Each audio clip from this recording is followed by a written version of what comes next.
ato na siyang ikabit sa tiil sa manok.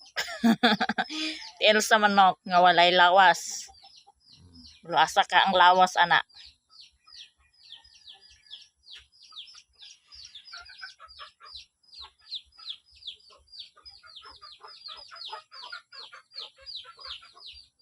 no na iyang plaster.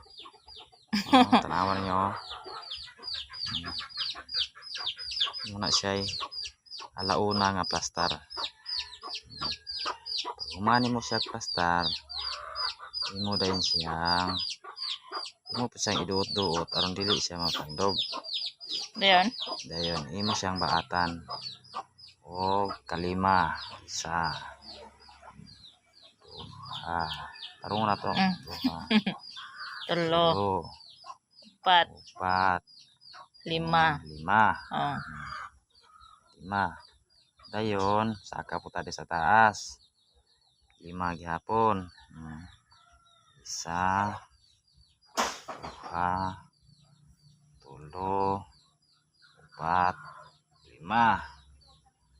Human imo siyang ilak aron lantaw nimo imuhang bulang o wa ba magigil. Tawan nyo guys ha. Diba?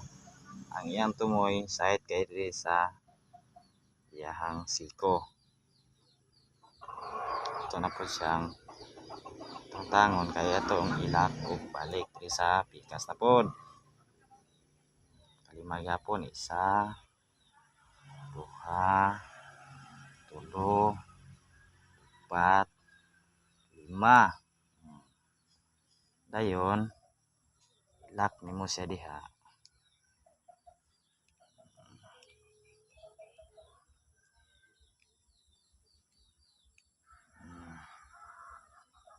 Okay ra ba? Okay ra. Dili na pugka. Isa, duha, tulo, upat, 5. Ilak mo siya. Okay na. Karon ato ana po ni siya himuan diri og letter B. Wala siya.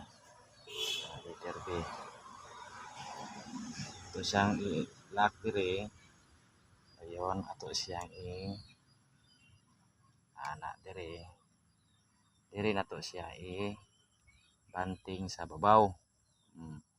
Dayon ibalik nimo siya diha